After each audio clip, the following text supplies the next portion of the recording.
저의 소원은 남북 통일. 우리의 소원은, 꿈에도 소원은 남북 통일 아닙니다.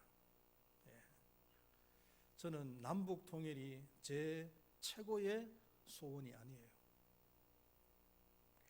그 다음에 교회 부흥, 교회 성장, 그것도 아니에요. 진짜 저의 소원이 있다면은 건강한 교회를 만드는 것입니다. 건강한 교회만 우리가 만들 수 있다면은 자연스럽게 교회는 성장하고 또 부흥이 될 수가 있습니다. 건강한 사람은, 건강한 아이들은 자연스럽게 키도 크고 몸무게도 늘어나는 거예요. 그렇죠? 근데 아이가 어느 날 몸무게도 늘어나지 않고 키가 막 줄어들어요? 이건 뭡니까? 아이의 건강에 문제가 생겼다는 거예요. 성장판이 열리면서 막 키가 자라야 될 아이가 키는 자라지 않고 오히려 키가 줄어들면서 몸무게도 오히려 줄어든다면 이거는 심각한 그런 병적 현상이죠.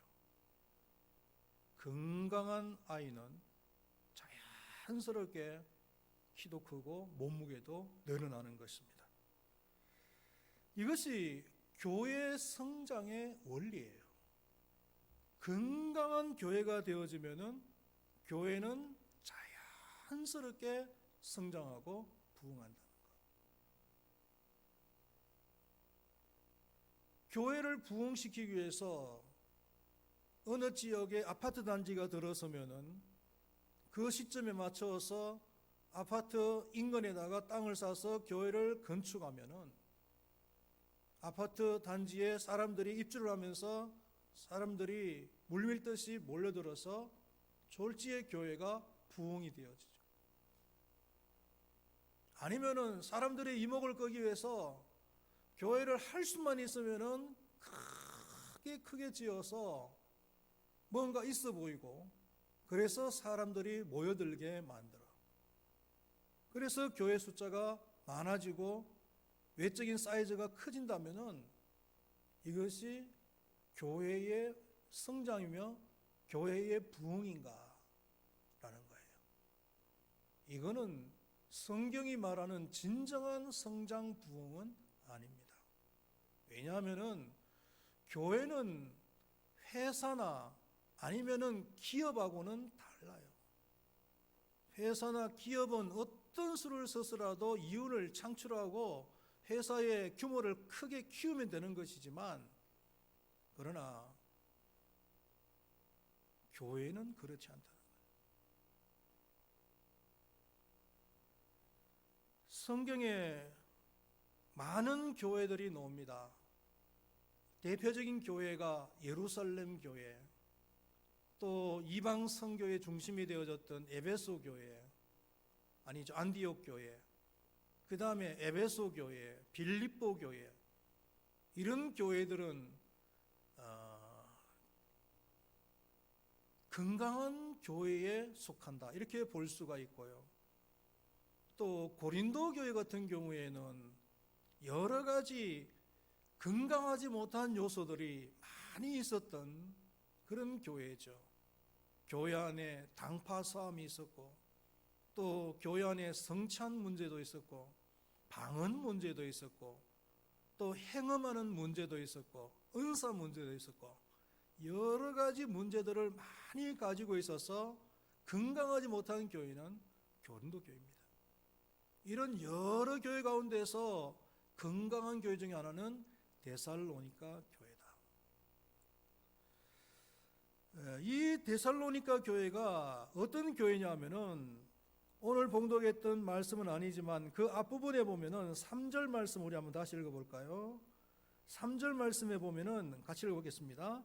너희의 믿음의 역사와 사랑의 수고와 우리 주 예수 그리스도에 대한 소망의 인내를 우리 하나님 아버지 앞에서 끊임없이 기억하미니 이 데살로니가 교회는 믿음의 역사, 사랑의 수고, 그리고 소망의 인내, 고린도전서 13장 13절에서 말했던 믿음, 소망, 사랑, 이 세 가지가 아주 풍성한 교회였어요.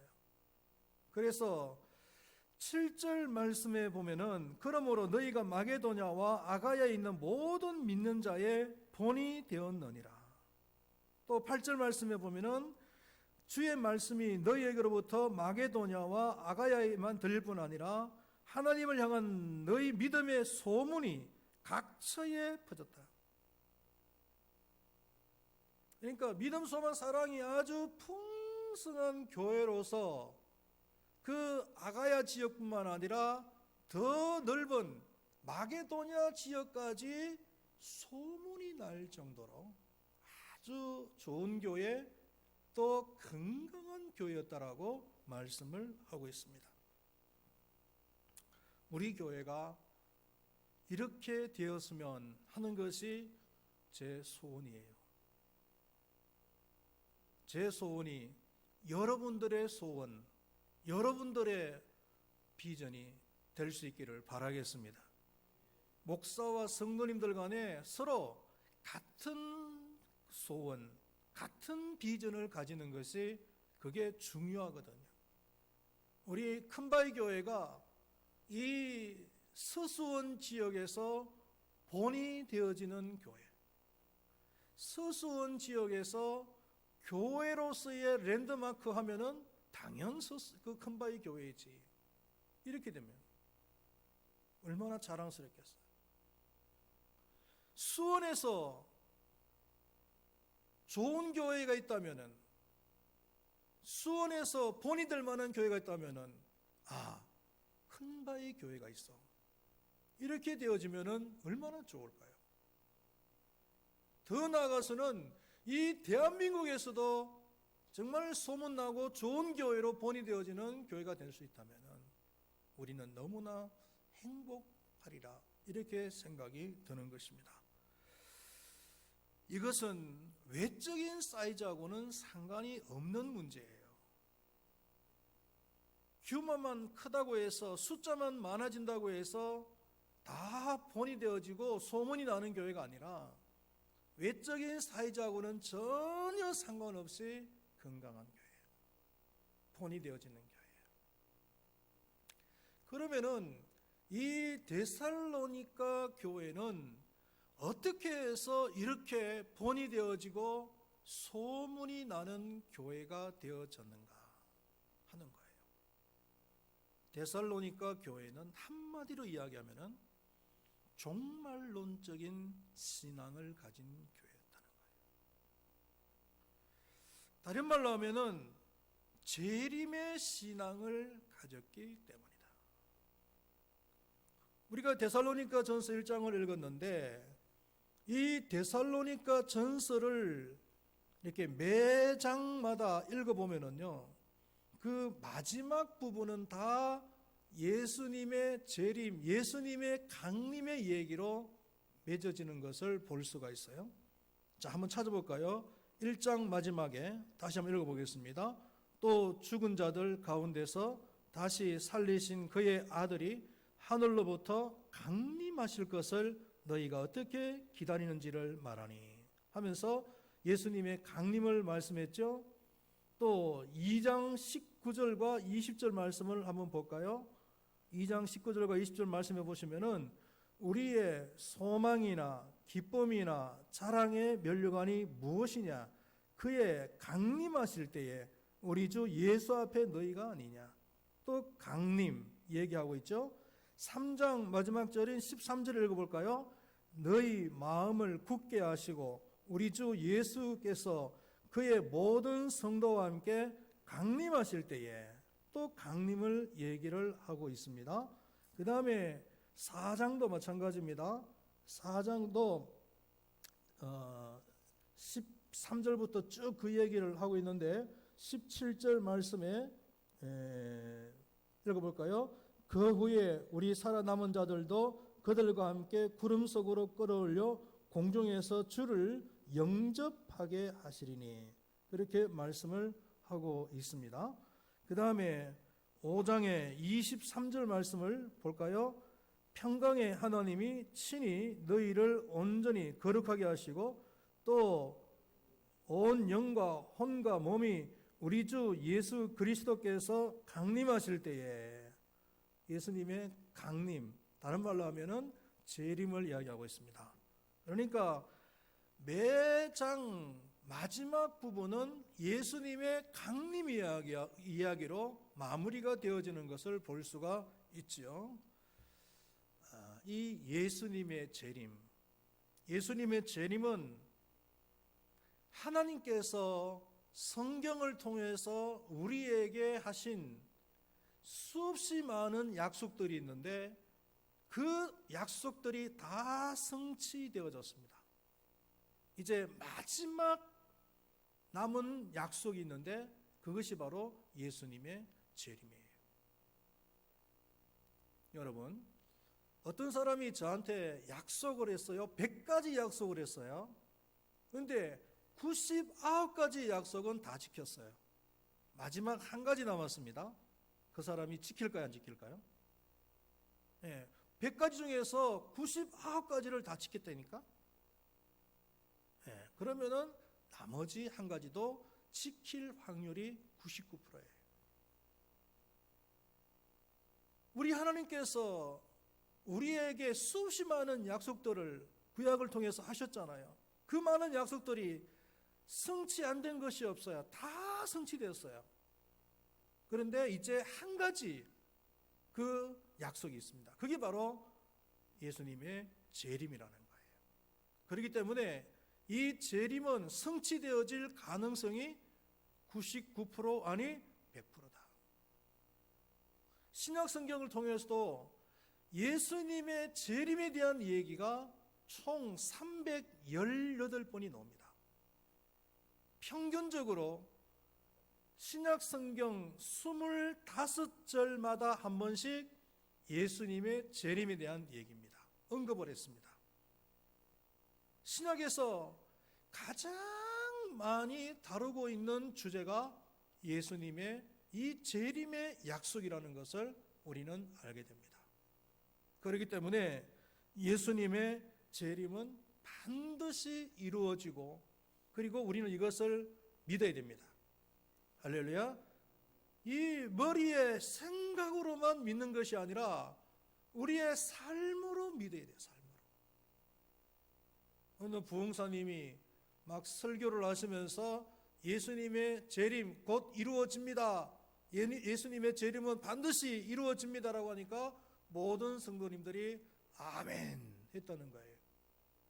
근데 예수님이 지금 이루어지십니다 그러니까 아이 지금은 말고요 이랬다는 거죠. 예수님의 재림을 머리로는 믿는데 삶으로는 안 믿는 거예요. 예수님의 재림이 이루어지면 얼마나 좋습니까? 이제 우리가 이 땅에서 모든 고통들은 다 끝나는 거예요. 그리고 우리들을 천국으로 인도하십니다. 그리고 더할 나위 없이 좋은 그 천국에서 우리가 영원히 살도록 해주십니다. 좋지 않나요? 네, 빨리 예수님이 재림하셨으면 좋겠어요. 네, 설교 마치고 제가 사택으로 가기 전에 예수님의 재림이 이루어졌으면 좋겠어요. 네. 물론 이 재림 신앙 때문에 부작용이 일어나기도 합니다. 그 부작용 중에 한 가지가 뭐냐면은 사람들이 일을 안 할 수 있어요. 데살로니가 후서 3장 10절 말씀에 보면은 누구든지 일하기 싫어하거든 먹지도 말게 하라. 바울이 이렇게 얘기합니다. 데살로니가 교인들 중에서 일을 안 하고 빈둥빈둥 놀기만 하는 사람이 있었다는 거예요.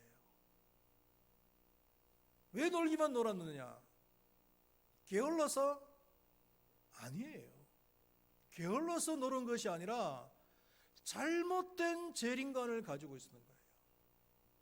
아니, 예수님께서 곧 오실 텐데 일을 해서 무슨 필요가 있느냐는, 무슨 소용이 있느냐는 거예요. 예수님 오시면 그걸로 다 상황이 끝나는데.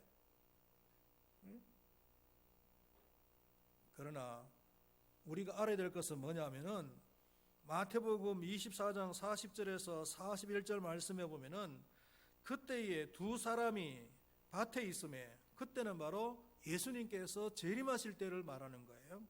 예수님께서 재림하실 때에 두 사람이 밭에 있음에 한 사람은 데려가고 한 사람은 버려둠을 당할 것이요, 두 여자가 맷돌질을 하고 있음에 한 사람은 데려가고 한 사람은 버려둠을 당할 것이냐. 자, 예수님께서 재림하실 때 밭에서 일을 하다가 한 사람은 데려가고 한 사람은 버린다. 두 여자가 맷돌질을 하다가 한 사람은 데려가고 한 사람은 버려짐을 당한다.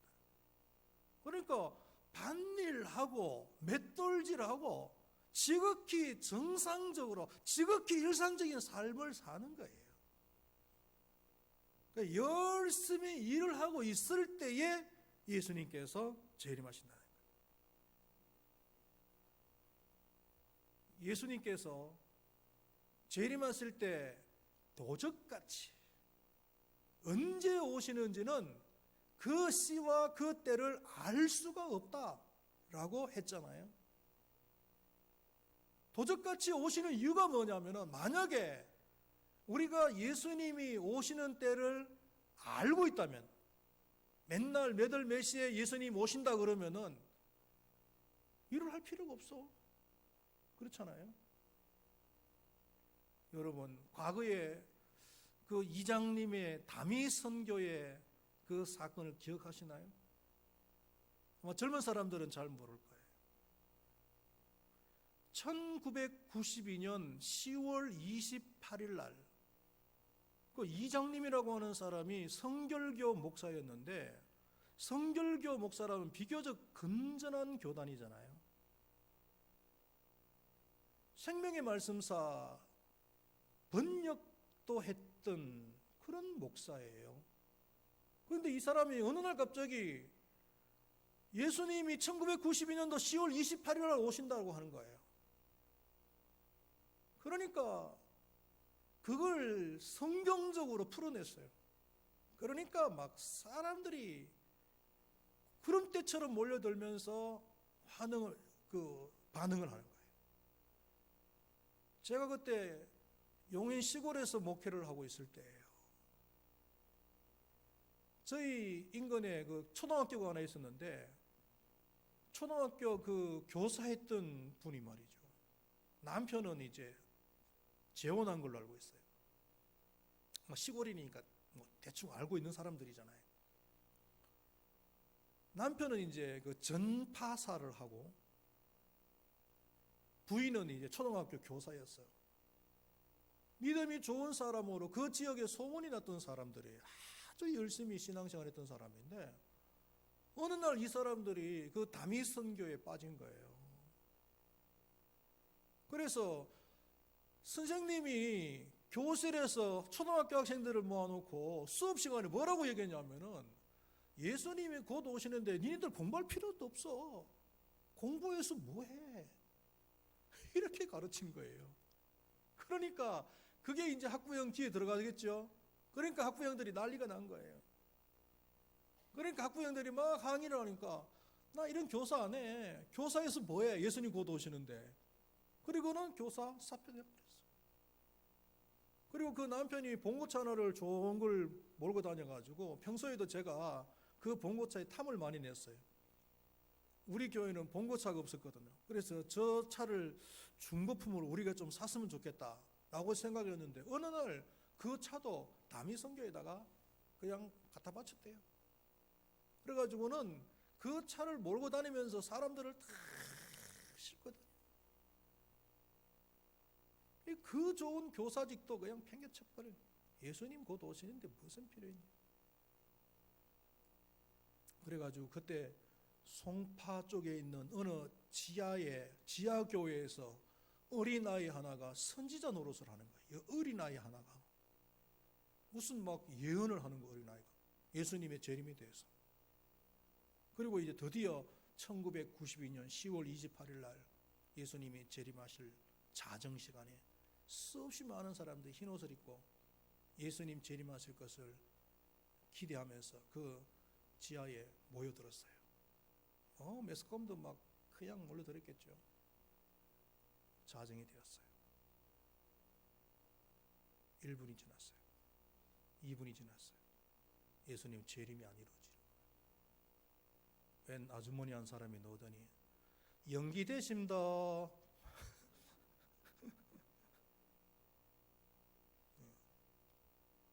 그걸로 끝이 났어요. 다 끝났어요. 그리고 그 이장님 씨는 사기죄로 교도소 가고.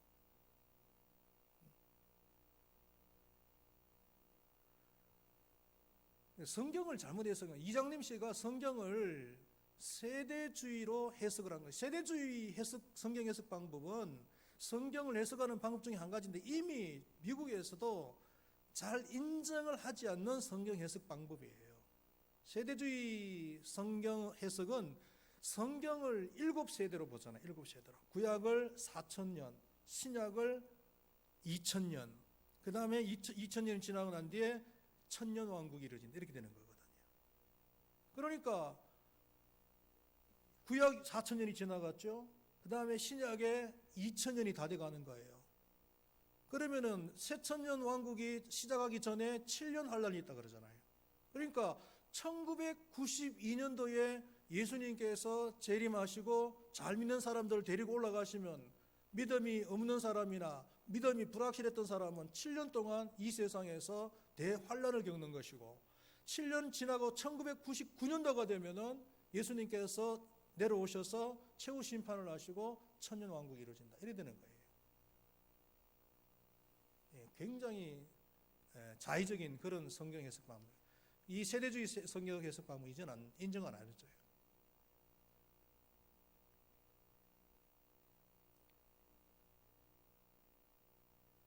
잘못된 종말론. 일손을 멈추게 만든다는 거죠. 지금 우리 주변에 신천지가 굉장히 지금 들끓고 있죠. 들끓고 있는데 또 신천지 못지않게 우리가 주의를 해야 될 것이 뭐냐면 구원파예요. 지금 구원파는 3개 파가 있습니다. 유병언파, 이요한파, 그리고 박옥수파. 이렇게 해서 3개 파가 있는데 그 뿌리를 올라가 보면은 권신찬이라고 하는 사람이 있어요. 이 권신찬이라고 하는 사람이 구원파의 원조입니다. 유병언이라고 하는 사람은 세월호 사건 때 죽었죠. 그 유병언이가 권신찬의 사위예요. 그리고 이요한파는 권신찬에게 배운 교리를 살짝 변형을 시켜가지고 다른 길로 이제 나갔는데 과천에 이제 그 본당이 있습니다. 그리고 박옥수파는 대전의 한밭중앙교회라고 이름을 붙여서 거기가 중심이고요. 여기 양재로 고속도로 타고 올라가다 보면은 그 기쁜 소식 뭐 하면서 왼쪽에 건물 하나 큰 게 있을 거예요. 그게 박옥수 그 구원파 그 건물입니다. 이 연세대 젊은 사람들은 이 권신찬을 잘 모를 텐데요. 이 권신찬이가 한참 활동을 할 때 그 70년대 말이죠. 70년대에 부천에 많은 사람들이 권신찬을 추종하면서 산으로 다 들어갔어요. 그리고 산에 들어가서 거기서 집단 생활을 한 거예요. 예수님 곧 재림하시는데 아니 돈 벌어서 뭘 하느냐, 돈 가지고 있어서 뭐 하느냐, 집 가지고 있어서 뭐 하느냐, 가정생활에서 뭐 하느냐. 그래서 남편에게 권면해라. 집 팔아서 우리가 산으로 들어가자. 말 안 들으면 이혼해. 그리고 전세금 집 한 돈 가지고 와. 이래가지고 산속으로 다 들어간 거예요. 그래서 거기다가 천막 쳐놓고 그리고 거기서 흰옷 입고 예수님 재림을 기다리는 거예요. 이게 얼마나 잘못된 것입니까? 비성경적이죠. 사람이 참 이런 데 속아 넘어가요. 잘못된 그런 재림과는 일을 안 할 수도 있다. 그 다음에 결혼, 임신까지도 안 할 수도 있다는 거예요. 제가 옛날에 그 구원파 사람하고 얘기를 좀 해봤는데 그런 얘기를 하는, 구원파도 세대주의 해석을 하더라고요. 그러면서 애기도 가질 필요가 없다는 거예요. 왜 필요 없냐 그랬더니 성경을 이야기해요. 마태복음 24장 18절 말씀에 보면은, 19절 말씀에 보면은 그날에는 아이 벤 자들과 젖먹이는 자들에게 화가 있으리로다. 이 성경 구절을 대면서 결혼해가지고 아기를 뵈면 안 된다는 거예요. 임신하면 안 된다는 거예요.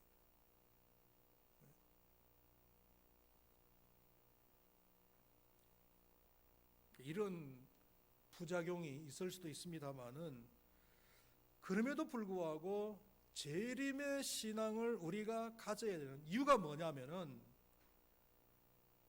우리가 이 세상의 삶을 다 마치고 주님을 만난다라고 하는 확신을 가진다면은 우리가 어떠한 자세를 가지고서 살아야 될 것인가? 요한일서 3장 3절에서 이렇게 이야기하고 있습니다. 주를 향하여 이 소망을 가진 자마다 그의 깨끗함과 같이 자기를 깨끗하게 하느니라. 주님께서는 거룩하신 분이십니다. 우리가 만날 그 주님은 깨끗하신 분이에요. 그분이 늘 우리에게 내가 거룩하니 너희도 거룩하라고 말씀하셨어요. 깨끗한 삶을 살으라고 우리에게 말씀하셨어요. 그런데 그 거룩하시고 깨끗하신 주님을 우리가 다시 만날 때, 우리가 거룩하지 못하고 깨끗하지 못한 모습으로 어떻게 그 주님을 만날 수가 있겠느냐? 무슨 낯으로 그 주님을 만날 수 있겠느냐? 여러분, 장기려 박사라고 아시나요? 저는 우리 대한민국 기독교 135년 역사상 가장 위대한 인물이 이 장기려 박사가 아닌가. 성경을 몸소 실천, 청빈, 성김, 사랑, 이런 산상수훈의 내용을 몸으로서 친히 살았던 분이 바로 이 장기려 박사가 아닌가. 저는 그렇게 생각을 하고, 저는 한국 기독교 135년 역사상 가장 존경하는 인물을 이야기하면 장기려 박사예요. 아마 여러분들은 장기려 박사가 이렇게 유명하고 위대하신 분인데 잘 들어보지를 못하셨을 거예요. 아마 이분에 대한 책도 잘 보지를 못하셨을 거예요. 그 이유는 분명히 있습니다. 이분은 평안북도 용천 출신입니다. 그리고 경성의대를 수석으로 졸업했어요. 의사가 됐죠. 1932년에 김봉숙 씨와 결혼했습니다. 김봉순이 아닙니다. 김봉숙입니다. 김봉숙 씨와 결혼해서 3남 3녀를 두었어요. 슬하에. 그리고 북한에서 의사 생활을 하다가 1950년 6.25 전쟁이 터졌잖아요. 전쟁이 터지면서 북한 쪽에는 너무나 살기가 힘드니까 그 홀홀단신으로 1951년도에 홀홀단신으로 월남을 하셨어요. 그리고 부산에서 정착을 했는데요. 부산에서 개인 병원을 이제 개원해가지고요. 우리나라 최초로 그 청십자 의료보험을 시작한 사람이에요. 우리나라의 의료보험 제도는 상상도 할 수 없을 때에 의료보험 제도를 만들어가지고 의료보험비를 받아가지고 치료를 해줬어요. 근데 뭐 의료보험료라고 해봐야 전쟁 이후에 뭐 사람들 돈이 있습니까? 그냥 연탄 한 장 가져오고 사람 한 대박 가지고 오면은 의료보험료 다 쳐줬어요. 인정해줬어요. 그래서 가난한 사람들이 그 의료 혜택을 받을 수 있도록 해줬어요.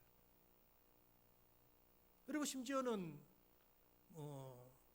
수술을 하고 돈이 없는 이런 사람은 자기 돈으로 수술비를 대신 내주고, 자기마저도 돈이 없을 때는 병원의 원장이라고 하는 사람이 병원 뒷문을 열어놓고 환자가 도망가도록 빨리 도망가시라고 이렇게 유도를 했어요.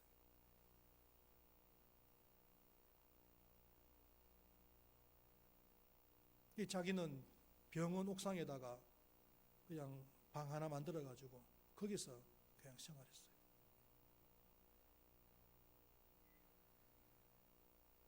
뭐 이분에 대해서 얘기하려면 끝이 없는데요. 그런데 이제 이분이 특징이 뭐냐면은 1951년도에 월남을 해서 1995년도에 돌아가셨습니다. 월남하셔가지고 45년 동안 남쪽에서 혼자 사셨는데 얼마나 많은 재혼이 들어왔겠어요. 청이 들어왔겠어요. 그런데 재혼을 안 했어요. 혼자 사셨어요. 왜 혼자 사셨느냐?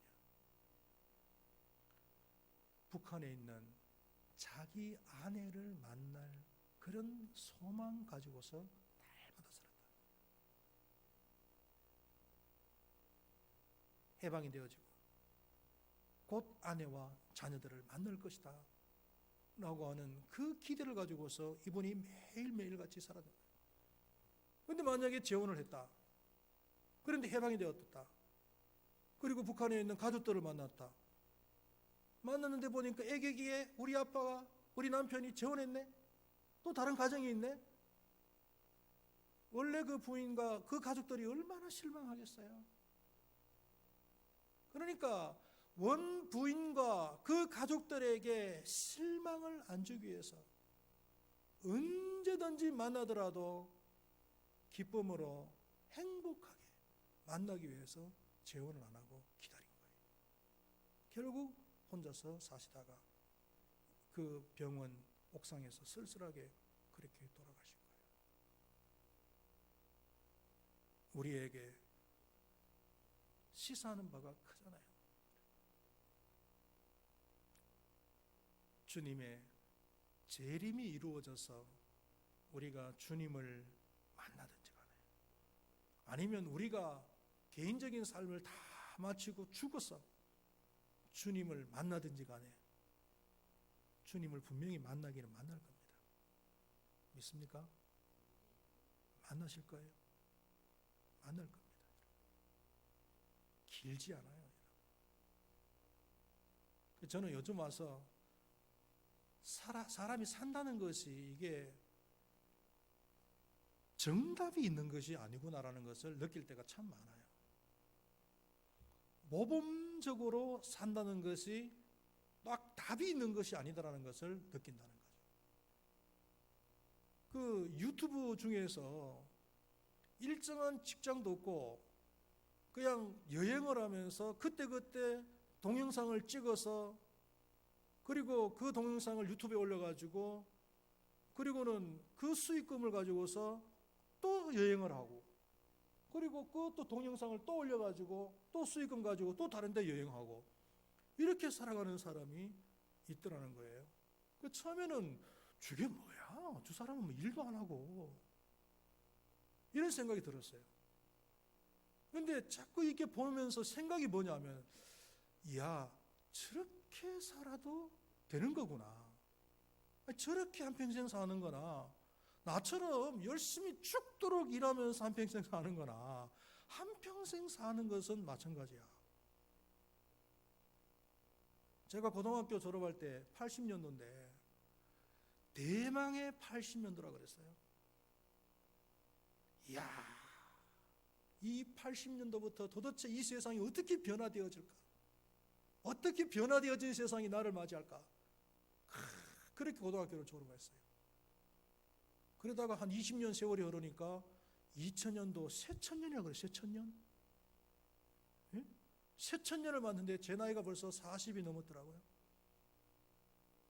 새천년 한지가 뭐 새천년을 맞이한다고 제가 뭐 책을 사가지고 그거 읽어보면서 막 뭐 이렇게 했던 데고 그제 같은데 벌써 2020년도니까 20년이 훌쩍 지나고 그랬어요. 40대에서 60대가 돼버렸어요. 금방이에요. 아, 이제는 주님을 볼 날이 얼마 남지 않았구나 라는 그런 생각이 점점 이렇게 확실해지는 것을 느껴요. 여러분, 우리가 이 짧은 시간을 살아가는데 하나님께서 우리에게 기회 주신 이 시각, 이 어떤 현장에서 또 이 교회라고 하는, 큰바위 교회라고 하는 이 교회를 우리에게 섬길 수 있는 기회를 주셨잖아요. 한번 이런 프라이드를 가졌으면 좋겠어요. 우리가 우리 시대에 한번 이 큰바위 교회를 가장 건강한 교회로 한번 만들어 봤으면 좋겠다. 그런 자부심, 그런 자존심 좋지 않나요?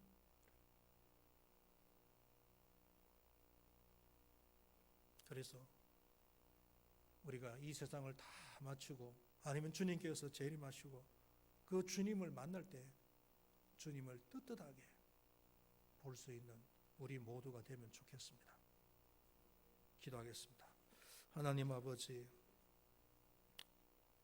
데살로니가 교회 성도들은 믿음, 소망, 사랑이 풍성해서 아가야 지역뿐만 아니라 마게도냐 지역까지 돈이 되며 소문이 나는 그런 교회였습니다. 우리 큰바위 교회가 그런 교회가 되어졌으면 좋겠습니다. 데살로니가 교회가 이렇게 본이 되어지는 그런 소문난 교회가 될 수 있었던 것은 바로 재림의 신앙을 가지고 있었기 때문입니다. 주님께서는 분명히 이 세상에 다시 오십니다. 우리는 그 주님을 다시 만납니다. 주님께서 우리에게 누누이 말씀하셨습니다. 내가 거룩하니 너희도 거룩하라. 내가 깨끗하니 너희도 깨끗하라. 우리가 거룩한 삶을 살고 우리가 깨끗하지 못한 삶을 살다가 주님을 만난다면 우리가 무슨 낯으로 그 주님을 볼 수가 있겠습니까?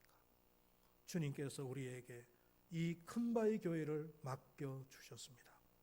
큰바위 교회를 섬길 수 있는 기회를 허락하여 주셨습니다.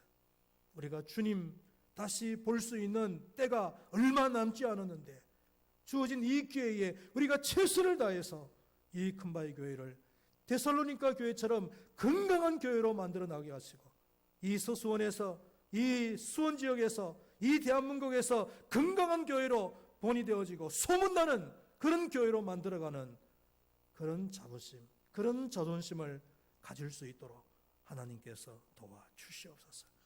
그래서 우리가 주님 만났을 때 부끄럼 당하지 않고 떳떳한 모습으로 그 주님을 만날 수 있도록 도와주시옵소서. 예수님의 이름으로 기도드리옵나이다. 아멘. 하늘에 계신 우리 아버지여, 이름이 거룩히 여김을 받으시오.